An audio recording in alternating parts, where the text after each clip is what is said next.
The Gulf Coast Growth Show is sponsored by Chevron Pasadena Refinery and is an extension of the Economic Alliance Houston Port Region, where our mission is to market and grow a vibrant regional economy.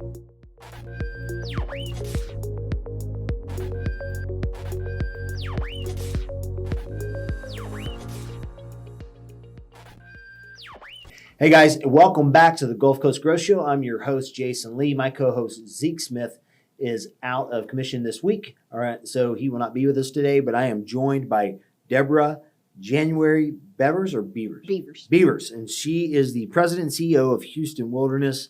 I had the luxury or the pleasure of getting to meet Deborah a few weeks ago at Gulf Coast Industry Forum. We were in this giant building and all these people running around and these really cool trees were set up all over the place. And I was like, what's the deal with the trees? And then I got to meet the tree lady. And so she came over and started telling me what we're doing, right. and really what this show, and again, if you don't tune into the show regularly, people think we're just about oil and gas and industry and all this other stuff, but sustainability and really trying to create and make the earth a better place is a mission of ours. It's something we communicate regularly, and more often than not, people think it's not happening down here, but really we're actually doing a fantastic job. Oh, yeah. We're one of the industry in and of itself are really in the front runners when it comes to figuring out ways to make things more sustainable. So we want to share the good news. And so we're going to do that today with Deborah. She's got a great program she's working on. And so we're going to turn it over to her. Deborah, you can just give me some of your background, but tell us a little bit about who you are, what you guys do. Absolutely. So Houston Wilderness is 20 years old. It was founded with a collaboration of governmental, nonprofit, and business community coming together, recognizing that, first of all, we have 10 distinct ecoregions in our 15-plus county area. And those ecoregions, there are a myriad of different nonprofits, governmental entities, and even corporations that are working to enhance the environment in various ways in those different ecoregions, but not really talking about them as a whole, all 10, and what they do, and the fact that we have 10. Right. So that is part of what we the idea 20 years ago was an organization that could really advocate for all 10 ecoregions. And then the other piece of that was, which still is true today, is to concentrate on pioneering areas in that 15-plus county area that can enhance and further those 10 ecoregions in whatever way is necessary, where other nonprofits, governmental entities aren't already working in those areas. And while, as you mentioned, there's a lot going on, there's a lot that people are doing, there was still a lot of opportunity where organizations or entities, it was just not part of their mission to be in those areas, and it fit well with our mission of going in and seeing what we could do. Fantastic. So when I met you, you were out here doing something. You had these trees out there, and you were like talking a lot about the trees in and of themselves. Talk to us about this program that you guys are rolling out. Yeah, absolutely. So actually in 2019, we took one of those really fantastic boat trips that you could take that the Port Houston Authority sponsors, where you can go down the Houston Ship Channel and get a feel for what the ship channel is like from the middle of the water. We took one of those, the staff of Houston Wilderness, and we realized that there was a whole lot of green space, a lot more than you realize along the industrial corridor. So we began to talk to different landowners along the port and found out that there was a real interest in maybe doing something with that property. They just didn't know there was anyone interested, or there was even an opportunity to do that and enhance the ecosystem services right here along the 25 miles of the ship channel. So from that 2019 realization and discussions with different collaborative partners, we then created what became the Houston Ship Channel Trees Program. We have a GIS map that shows our coverage area of the 25 miles. And we quickly had landowners who said, I will volunteer for you to put trees on my land. And we were like, great. And so we then went and put together some collaborative grants. And with those, which there was real interest at the federal and state level. Fantastic. In addition, right, to corporate interest in supporting and looking at funding this concept. And so but then the other thing we really wanted to do is we wanted to really, and you can do this in policy now more than maybe you could have done in the past, because there's such good science out there that really, has developed over time. We know that in our region, there's already fabulous large-scale forestation-style tree plantings going on in our region. TxDOT Houston District does a phenomenal job on our freeways. Harris County, City of Houston, lots of different nonprofits, corporate groups that do these forestation-style plantings, which is fabulous. But they generally just base it on whatever the native trees are that are currently available. We decided to take it a step further, which everybody's been excited about, and we had 2 graduate students spend a summer taking all of our native tree species, and there is research now out there, 2 different sources where they could get the values for every single native tree on greenhouse gas absorption, water absorption, and carbon sequestration. Wow. Yeah, and then we ranked those trees highest to lowest based on those absorption levels. We came up with a formula for those trees that met at least 2 of the 3 highest absorbing values. And from that, we came up with what we call the 17 super trees. Okay. Native super trees, right? And those are those highest absorbing in those 3 categories. When you say absorbing, we're talking about carbon monoxide? Yeah, so right, okay, carbon sequestration, greenhouse gas absorption, so that's PM. Yeah. All those. Fantastic. All those, and then water absorption, which is great. And we actually have a peer-reviewed journal paper, which is available on our website that goes into details on that. A real deep dive into the formula and how it all works, and kind of provides a framework, right, which actually other ports in the country are using, or they've told me that they're using because they're interested in doing similar thing to what we're doing. But then once we had the 17 super trees and we had funding of different support from different places, and then we had these landowners saying, yeah, I volunteer for for you to plant on our property. Then the last piece we needed, which turns out was really easy to do. It's not always, but Houston Wilderness has always had such a close partnership with so many different oil and gas companies and other corporations in the region. There was a real interest on their part of also volunteering to plant these trees. right. And so we put together a robust volunteer program, and then we started planting. And we started in 2020. Because a lot of these areas don't have a lot of people, we were able to plant through COVID, which was really nice, and social distance, which was really Right. we didn't really slow down. We kept planting, which was really nice. And so that's how the whole thing started. And we're 3 years in now.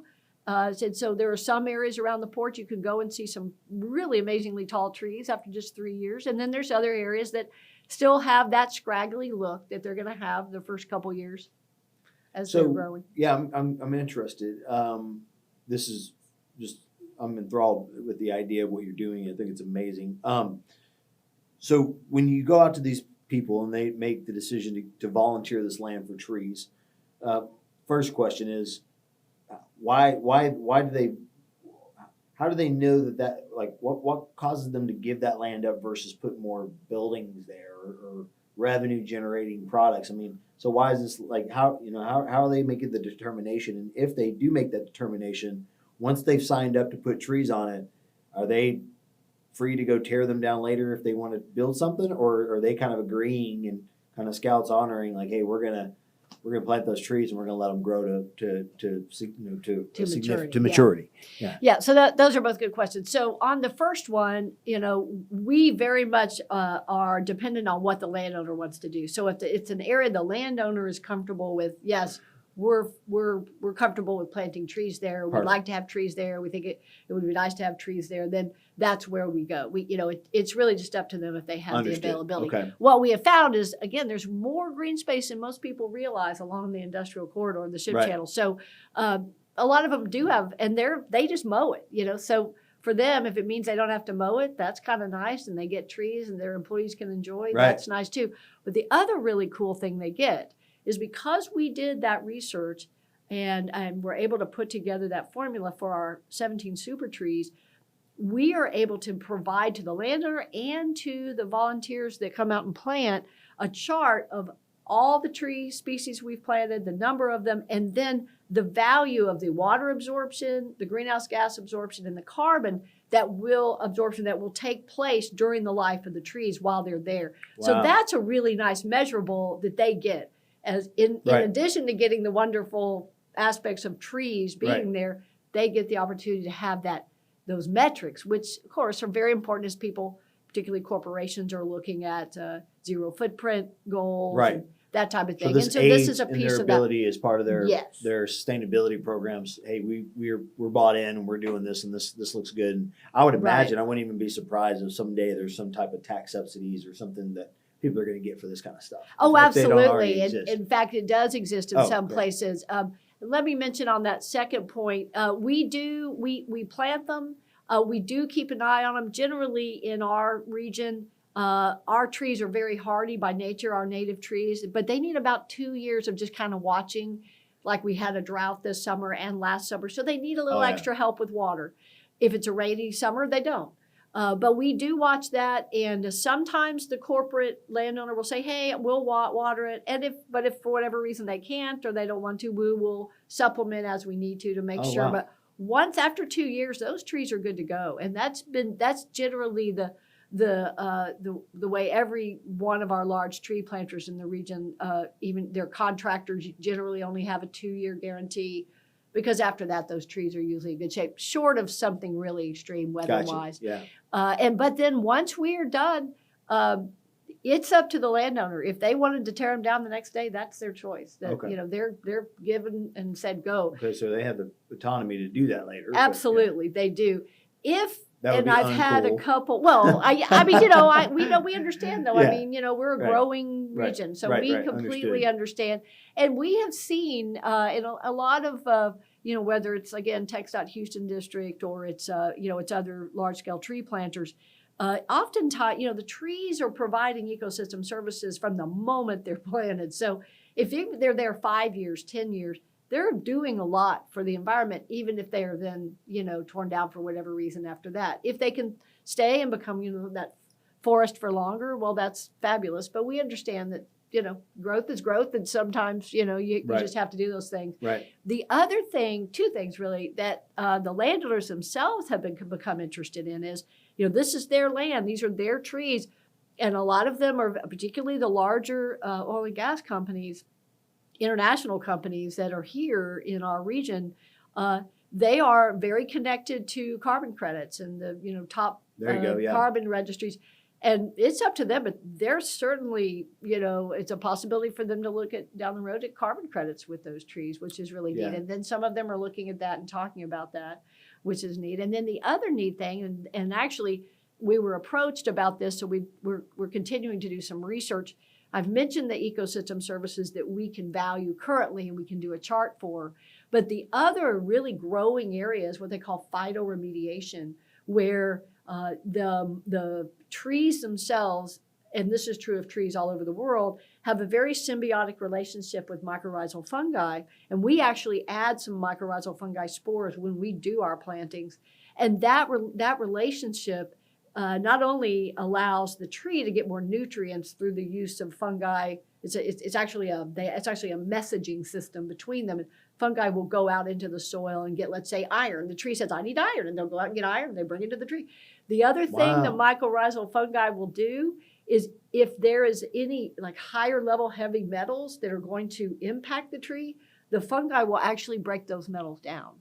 And that's what phytoremediation is. It's really fascinating. That Just is amazing. naturally Yeah. we'll do that. Huh. And so we're looking at research to understand that a little more, so that's yet another area that a landowner could potentially benefit from. That's amazing. So, wow. yeah. When you guys are doing this type of work, you're obviously a nonprofit, Yes. right? So these people volunteer their land. Who pays for the trees? Right. So we've been very fortunate. This program is very popular. And so we've had everything from federal funds, state funds, corporate funds, philanthropic funding, and even just some individual funding that supports what we're doing. And, a little bit, of course, goes into personnel, but a whole lot goes into purchase of thousands of 5-gallon and seedling size, which is the only two sizes we plant trees. And then, just the other supplies that go with that, the mulch, the mycorrhizal fungi, if we need to rent. We have a lot of shovels and that kind of thing already, but if we need more for last year for Arbor Day, we had over 100 people come to a planting. So Wow. the Tool Bank, which is a nonprofit as well, we rented tools from them so cool. we could do that. And then again, this corporate, this very robust corporate volunteer program, we don't pay labor, which is Nice. fabulous. Yeah, it makes sense. So what a blessing, right? yeah, very much so. And so we're able to put so much of these funds into the tree planting. And what we've discovered is that oftentimes, and I'll just give Kinder Morgan as an example, we've done 5 Kinder Morgan sites. And that one, was interesting. It took that landowner a while to working with us to be able to approve exactly where we could plant, because there's a lot of pipelines involved. Right. But they were able to find a lot of different places, and everybody was on board for that. But then, and we told them, they said, do we need to bring people out? We're like, no, you're welcome to have employees come out, but we will provide all the corporate, volunteers. Right. But I guess they gave them the option, and they all came out to plant with us. Almost at every plant, not all, but most of them, they all come out too, and they have a ball. I mean, they're, it's making their own workplace how cool, very attractive, and it's fun to do, and we have a good time. We have a mascot named Hoppy, and he comes out oftentimes for the planting. Hoppy, yeah, we had a planting this morning. Hoppy was out, cool, and that gets everyone excited. Hoppy the tree? Is he a tree? No, I'm sorry, he's Hoppy the frog. Hoppy the frog, got it. And he's been our mascot for 20 years. Oh, cool. But we've only had him in mascot form, big, big giant, big frog exciting mascot. frog form. Yeah. For right out a year. It'll be a year and a couple of weeks. Fantastic. So I'd love to meet that's Hoppy. a lot of fun. Yeah. And actually, we got Hoppy because the plantings go great, but people around 11:30 they start getting kind of tired, and we noticed. We thought, let's just see if having a big mascot out there will get everybody all kind of continue to, and it works. It's like, that's crazy. It's like, there's Hoppy. Yeah. Let's keep digging. Let's keep digging. The frog's here. Yeah, Yeah. I love it. It works, so it's a lot of fun. Dude, that is amazing. So, last thing, big hairy mission, right? Like, or what do they call it? A big bag. Very audacious. Big hairy audacious goal, right? Everybody's got a bag. What's your bag? Right. Like for the organization, like is it a certain number of trees that you could say this is our goal, or what is we the do bag? have a goal. It is 1 million trees by 2030 along the 25 miles of the ship channel. 1 million. 1 million, and I will say that that's not just Houston Wilderness. We have our program, and under our Houston Ship Channel Trees program, we have that million goal. But that's a collaborative goal. So we work closely with all the big tree planters in town on several different initiatives. And so they let us know where they're planting along the ship channel, the same coverage area that we, have for our program. Right. So we include all of those trees that are being planted. And for instance, 1 million trees. Yeah, exactly. Who cares how they got there? Yeah. Well, yeah. In fact, at the Alliance event a couple of weeks ago, I was talking to Exxon representatives, and they've got a big tree planting they're doing themselves on their own property, which is again what Houston Wilderness also part of our mission is often actually is we have these policy initiatives, but ultimately the goal is to encourage all stakeholders and interested parties to run with it. And so we have several initiatives that we didn't have to really facilitate anymore because they were off and running, and different partners were working on those. So we are thrilled when we hear landowners are doing their own planting. Great. We'll support that. So I got 2 things. One more question, and then we're going to wrap up. Okay. Last question. 1 million trees, right? We plant 1 million trees by 2030. What's the environmental impact of 1 million trees? Well, it's a lot. And let me say that, and that's overlapped. How do we quantify that? Right. That's overlapped with the city of Houston's Resilient Houston Plan, which is 4.6 million trees by 2030. So this is sort of a part of that bigger effort too. 4.6 million. Yeah, but the impact is transformative. Okay. Because what you're looking at is a substantial number. Of more trees that then provide all those increased ecosystem services. So you'd see, if we know another Harvey or something like that in terms of the amount of rain will come along again. Those trees can provide erosion control. They provide all that water absorption where flooding might have occurred, may not as much because you've got that much more of our ecology that's working to absorb that water. so that it doesn't have to run off into our waterways and then ultimately be, flooding And our these trees are areas. essentially carbon capturers themselves. And then it's the carbon, right, Right. going right back into the soil. Yeah. So there's that Fantastic. piece. And then of course one of the reasons these are the super trees is because they're hardy, they're fast growing, and most of these trees do not lose their leaves. And so that leaves themselves actually absorb air pollution, not just the roots in the soil. So the more you have leaves on trees, like the live oak is actually one of the highest of all the 17 super And trees. they're beautiful. So when you walk along live oaks, just know you're really breathing good air because those live oaks are going crazy on getting any air pollution that's in the I air. love They're it. absorbing Yeah. it. So, which is really kind Yeah. of cool. But that's, so all that is all happening. So it's at scale, right? Yeah. And the more scale, the more benefit you have. Well, so real quick, because we need to wrap up. Last thing is, do you have any big events or anything that you want to make sure you've got the platform, right? We're going to put Right, this out yeah. to, I think we have like 5 people that watch the show. Yeah. So they're going to hear what we have to say. But if you have this platform, what's the if you had one more thing you could share with everybody, what would it be? What would it be? Yeah. Absolutely. Well, so maybe 2 things. If you let me sneak it in. You can roll it all into one All thing. right, thank you. Yeah, it's one big thing. That's awesome. Well, one is we do advertise our tree plantings, if you will. You can go to our website, houstonwilderness.org, and then click on programs and scroll down to Houston Ship Channel Trees and click there. And on the homepage there are a list of all of our plantings. So right now it's just the fall plantings. The spring plantings will be posted, probably by the end of November at the latest.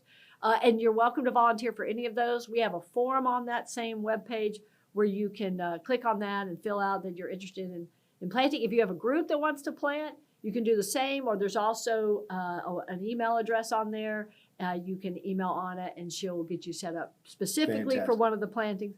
And then the other thing is I would just like to give a shout out to a lot of our, we have a lot of corporate sponsors and a lot of corporate volunteer groups. And I'm not going to name them all. And I'm sorry about that because there are many wonderful ones. But I did want to give a particular shout out to some that are regular participants in our volunteer efforts and also have been strong supporters of Houston Wilderness from a Fantastic. funding perspective. That's Apache, who is providing us with over 2,000 trees for this planting season, which we're very excited about. Shell, ConocoPhillips, Chevron, NRG, Kinder Morgan, Air Products. They're just some of really quite a number that come out regularly and help us. And so we're just so appreciative of that. And we welcome any and all that want to be a part. Fantastic. That was perfect. And so with that, Deborah, you've been fantastic. Thank you for coming down Thank you. today. Well, appreciate the opportunity. Out in the field today, doing your job, going Yeah, out there, yeah. making an impact, and then still making time to join our show. We are so grateful for that. And for our audience, again, the mission of this show is simple. We are trying to tell the great story of this phenomenal region. Yes, we've got tons of jobs being created. Yes, we've got tons of infrastructure. Yes, we got logistics, transportation, supply chain, politics, all of these things that are going on and they impact this region. We also have a phenomenal community service really that exists. We constantly bring on people like Deborah and other individuals that are in your backyard right now that need your help and want you to get involved. So if you are involved, if you got land and you got a place where you need trees, this is your gal. If you are wanting to volunteer, finding a place to take your family, give back, do something cool, especially in this wonderful weather that we're experiencing right now, what a great way to get them out and do something. So take action, be a part of that process, be a part of that change, and we want to thank you for that.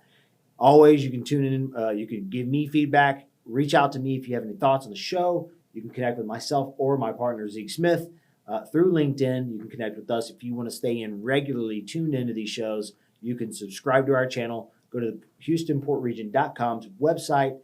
In that website, you'll find under media, you'll find the link to our show. You can subscribe, and then every week when one of these great guests comes out, you'll get a little buzzer on your phone that'll let you know the episode's been released. You can pull it right up, listen to it. And as always, please pay it forward. Put this episode in someone's hands so we can spread the good news. We want to thank you for tuning in this week, and we look forward to seeing you guys next week. Again, Deborah, thank you so much. Thank you. I We'll see you appreciate guys it. next week. Thanks for tuning in, and be sure to go to the Economic Alliance Houston Port Region website, subscribe to our channels. Let's pay it forward by sharing the good news of what's happening in our region by passing this episode to somebody you know.